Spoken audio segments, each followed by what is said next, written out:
Naaman, panglima Raja Aram, adalah seorang terpandang di hadapan tuannya dan sangat disayangi. Sebab oleh dia, Tuhan telah memberikan kemenangan kepada orang Aram. Tetapi orang itu, seorang pahlawan tentara, sakit kusta. Orang Aram pernah keluar bergerombolan dan membawa tertawan seorang anak perempuan dari negeri Israel.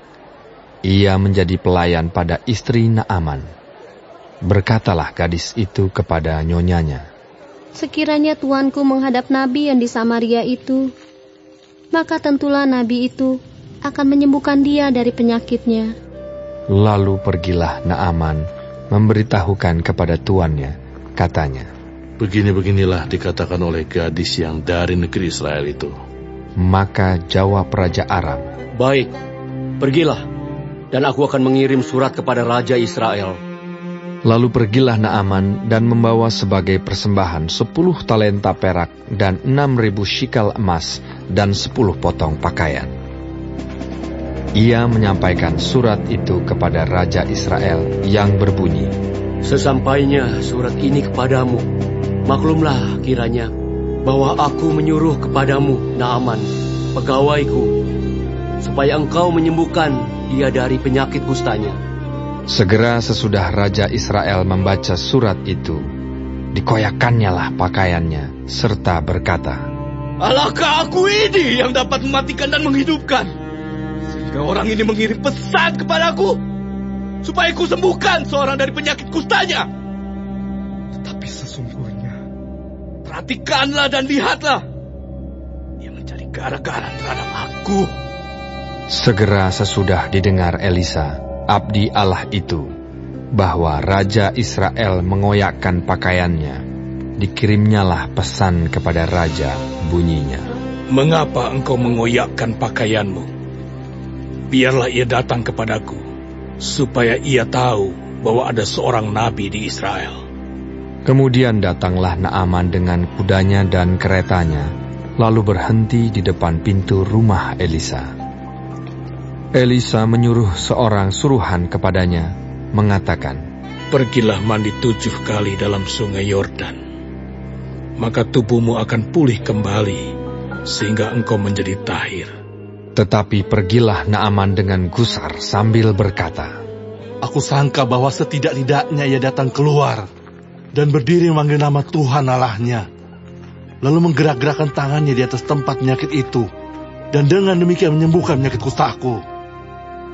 Bukankah Abana dan Parpar, sungai-sungai Damsik, lebih baik dari segala sungai di Israel? Bukankah aku dapat mandi di sana dan menjadi tahir?" Kemudian berpalinglah ia dan pergi dengan panas hati. Tetapi pegawai-pegawainya datang mendekat serta berkata kepadanya, "Bapak, seandainya nabi itu menyuruh perkara yang sukar kepadamu, bukankah Bapak akan melakukannya? Apalagi sekarang, ia hanya berkata kepadamu, 'Mandilah, dan engkau akan menjadi tahir.'" Maka turunlah ia membenamkan dirinya 7 kali dalam sungai Yordan, sesuai dengan perkataan abdi Allah itu. Lalu pulihlah tubuhnya kembali seperti tubuh seorang anak dan ia menjadi tahir. Kemudian kembalilah ia dengan seluruh pasukannya kepada abdi Allah itu. Setelah sampai, tampillah ia ke depan Elisa dan berkata, "Sekarang aku tahu bahwa di seluruh bumi tidak ada Allah kecuali di Israel. Karena itu, terimalah kiranya suatu pemberian dari hamba-Mu ini." Tetapi Elisa menjawab, "Demi Tuhan yang hidup, yang di hadapannya aku menjadi pelayan, sesungguhnya aku tidak akan menerima apa-apa." Dan walaupun Naaman mendesaknya supaya menerima sesuatu, ia tetap menolak. Akhirnya, berkatalah Naaman, "Jikalau demikian, biarlah diberikan kepada hamba-Mu ini tanah sebanyak muatan sepasang bagal. Sebab hamba-Mu ini tidak lagi akan mempersembahkan korban bakaran atau korban sembelihan kepada Allah lain, kecuali kepada Tuhan.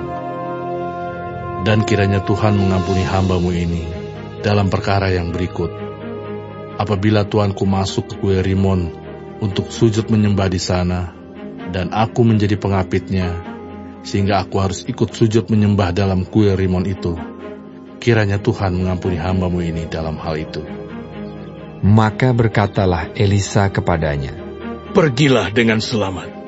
Setelah Naaman berjalan tidak berapa jauh daripadanya, berpikirlah Gehazi, bujang Elisa, abdi Allah, "Sesungguhnya tuanku terlalu menyegani Naaman, orang Aram ini, dengan tidak menerima persembahan yang dibawanya. Demi Tuhan yang hidup, sesungguhnya aku akan berlari mengejar dia dan akan menerima sesuatu daripadanya." Lalu Gehazi mengejar Naaman dari belakang. Ketika Naaman melihat ada orang berlari-lari mengejarnya, turunlah ia dengan segera dari atas kereta untuk mendapatkan dia dan berkata, "Selamat." Jawabnya, "Selamat. Tuanku Elisa menyuruh aku mengatakan, baru saja datang kepadaku 2 orang muda dari pegunungan Efraim, dari antara rombongan Nabi. Baiklah, berikan kepada mereka setalenta perak dan 2 potong pakaian." Naaman berkata, "Silakan, ambillah 2 talenta." Naaman mendesak dia dan membungkus 2 talenta perak dalam 2 pundi-pundi dan 2 potong pakaian, lalu memberikannya kepada 2 bujangnya. Mereka ini mengangkut semuanya di depan Gehazi. Setelah mereka sampai ke bukit, disambutnyalah dari tangan mereka, disimpannya di rumah, dan disuruhnya kedua orang itu pergi, maka pergilah mereka. Baru saja Gehazi masuk dan tampil ke depan tuannya, berkatalah Elisa kepadanya, "Dari mana Gehazi?" Jawabnya, "Hamba-Mu ini tidak pergi kemana-mana." tetapi kata Elisa kepadanya, "Bukankah hatiku ikut pergi ketika orang itu turun dari atas keretanya mendapatkan engkau? Maka sekarang engkau telah menerima perak, dan dengan itu dapat memperoleh kebun-kebun, kebun zaitun, kebun anggur, kambing domba, lembu sapi, budak laki-laki dan budak perempuan. Tetapi penyakit kusta Naaman akan melekat kepadamu dan kepada anak cucumu untuk selama-lamanya." Maka keluarlah Gehazi dari depannya dengan kena kusta, putih seperti salju.